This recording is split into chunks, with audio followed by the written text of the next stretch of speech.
Hello, welcome to my channel. My name is IJ and this is my channel, and if you just stumbled across, please hit the like button, subscribe to support my channel, and by all means please share this video with your friends and family so everyone gets to hear and it keeps the topic going.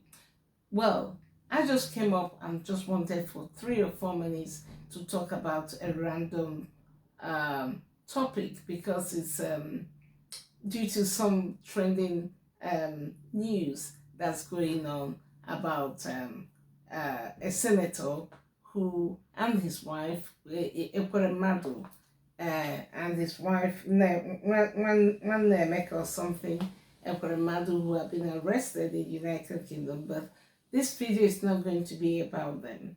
It just prompted the issues back in my mind. And if you're an African, especially if you're an African leader, politician, and you've come across this, I implore you, please, do not skip. I'm going to keep this short and sweet. And I hope what I have to say speaks into your heart. Because at the end of the day, part of the issue of Africa has been leadership. And, something hit me. If you have a country, whether you're from Ghana, Nigeria, Cameroon, Togo, wherever, think about it. As Africans, often, I hear people, sometimes it sounds like a complex, like we're talking from two sides of our mouth. We complain about the British or the French or the West, taking advantage, and we complain and talk about them like, we can do it too. So my question begs, what has been stopping us from progress? Take, for instance, a country like Nigeria. 62 years of independence, or almost 62 years. What has Nigeria really, really achieved? Personally, when you think it doesn't get any worse, you hear something terrible about a Nigerian politician or a Nigerian court here, Nigerian. Are we the only people that are really that bad? But you see, when you take and look back, you see that the root of all of these issues goes back to poor leadership.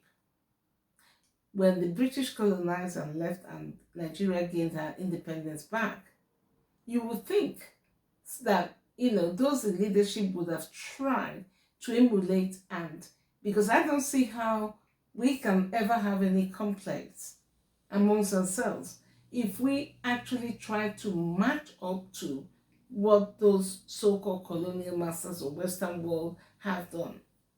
And you see, if you're a politician listening or you're related to a politician, I say this: we have to start taking accountability. But in those African countries or third world countries, it's not just Africa, it's happening in Asia.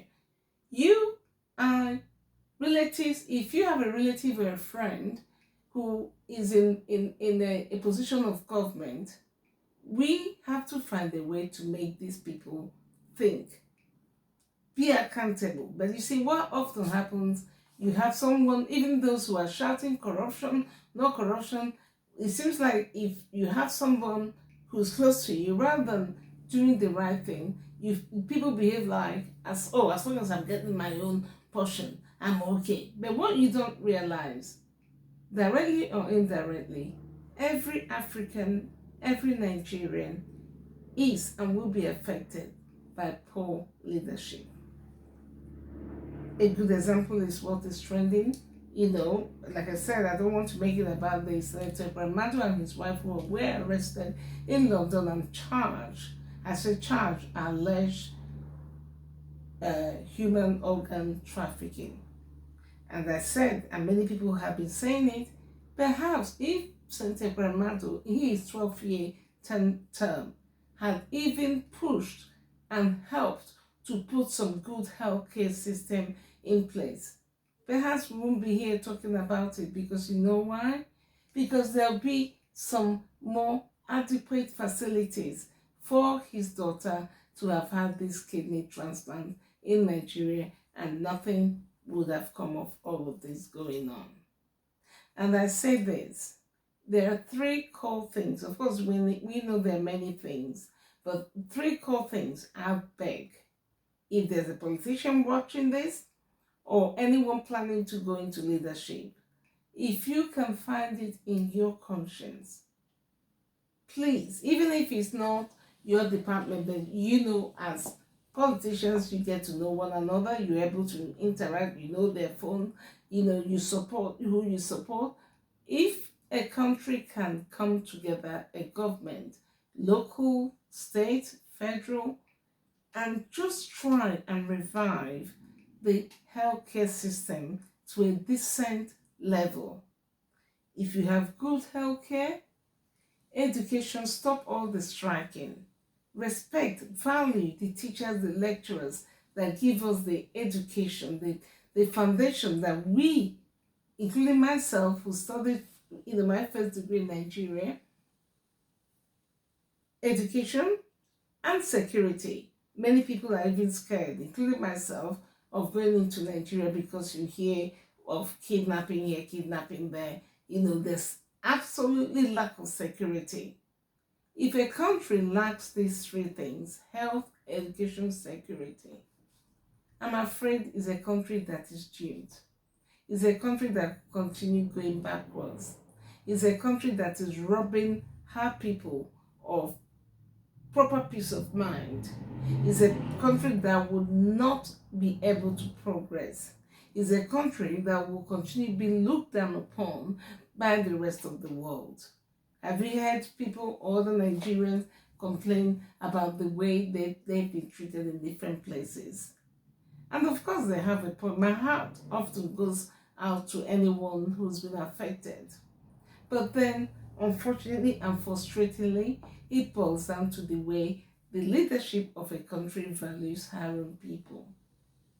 And now there is the beginning of elections about to start for 2023 in Nigeria.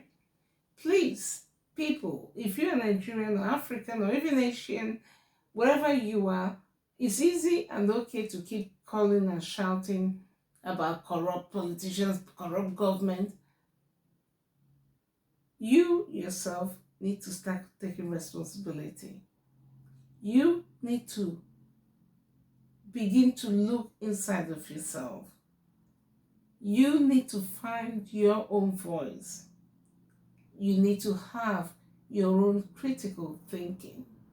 Yes, I know things can be a bit barbaric and all that, but it's about time people stop turning a blind eye to something is wrong. What happened to the principles and morals that our father's generations? I mean, there are very few people, from what we hear and see, with the help of social media, a lot of young people have lost their values. A lot of young people want to be rich, rich, rich, rich. No. Nobody seems to believe anymore in the power of hard work, integrity, and learning how to do things differently. I say, please, people, let us begin to hold ourselves accountable. If you're involved with anyone in power, don't just praise people even when they're not doing the right thing. It doesn't mean you shout or insult someone, but if you have that opportunity, there's a way you can talk to someone in a nice way to prompt their conscience. And if you're somebody who just gotten into power, please, whatever you do, think about God, because one day you will stand before God. Not that money, not that material thing. I'm not saying money or material thing is not good. I love good things myself. I mean, you can tell, luxury is my second name. But what I'm saying is, let us do what we do in good, clear conscience. Don't go into power and ignore the ordinary people, the ordinary man or woman who you feel has no voice. Because you see, ultimately, it doesn't matter if you fly all your children to the UK, to US or whatever, indirectly and directly, it will all come to bite you, bite everybody, because you can never completely be proud to say, I am a Nigerian, I am a Kenyan, I am a Ghanaian, I am a Zimbabwean. Let us do better in Africa, because you see, this is where I describe a place like Nigeria, or indeed Africa. I've been blessed. I've lived in Swaziland, in between, and lived in South Africa. I've visited Maputo, I've visited Botswana, I've visited South Africa several times, in Mpumalanga, Cape Town, you name it. I've visited Zimbabwe, I've visited Mauritius, and quite a few African countries. And of course, I was originally from Nigeria. And this is how I describe Africa, or indeed Nigeria. She's a beautiful woman, a beautiful person. She's got all the beauty. She has all the qualities. She has the resources, the potential to do better. But she keeps letting herself down because she's not willing to do the right thing. She's not willing to do the hard work. This is Nigeria, for example. Nigeria is a beautiful country, full of lots of mineral resources, full of a lot of intelligent people. But you see, that's where it irks me. A lot of intelligent people, yet the same intelligent people don't seem to try to bring back any of that knowledge or finesse to implement it back home. Nigeria is full of amazing people, even those that may be looked down upon because they are poor or don't have a voice. You see people suffering, they're still smiling. Their clothes are still very clean and beautiful.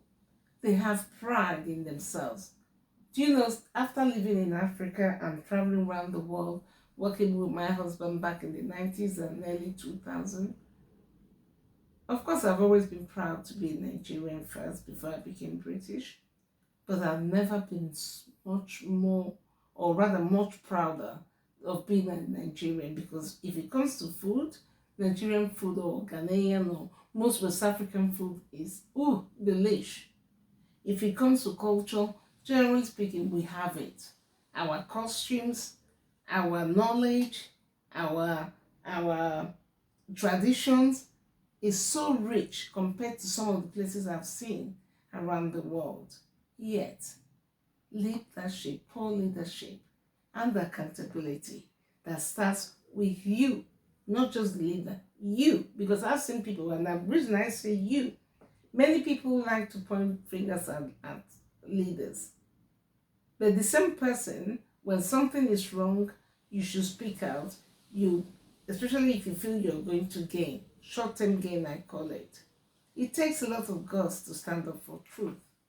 But whether you believe in the truth, justice, fairness, just remember, one day, it will not be you and your country standing before God. It will be you that will account to God for what you did for your country. And anything you take from your country, your local government, your state, wherever it is your position is, that does not belong to you, pretend as you may, go to how many churches as you may, just know that you are and will be accountable to God. On the last day, it's only you. None of us can carry our wives or husband or children or friends. It will be you and God. Anyway, I just wanted to touch base on this. It's been on my mind. And on this note, I just want to say thank you again for stopping by. Whatever country you're watching from, please drop me a line and I'd like to know. And if you have anything you'd like to add to what I said, you're very welcome by all means. Please subscribe and click the notification button so when I upload a new video or go live, you'll be amongst the first to know. And if you have any topic in mind, whatever country, you don't have to be from Nigeria or Ghana, or, I've like I said, I've been to Japan. I love Japanese food. I love Japanese people. Whether you're in China, what are the issues you're facing? What have you experienced? I'd love to hear from you, and so we can make up topics for the next video and hopefully get to know you as one of my subscriber. Please hit the like button, share this video so the algorithm keeps it alive, and get to show your friends and family, and subscribe. And thank you again, and until next time, goodbye, au revoir, bye.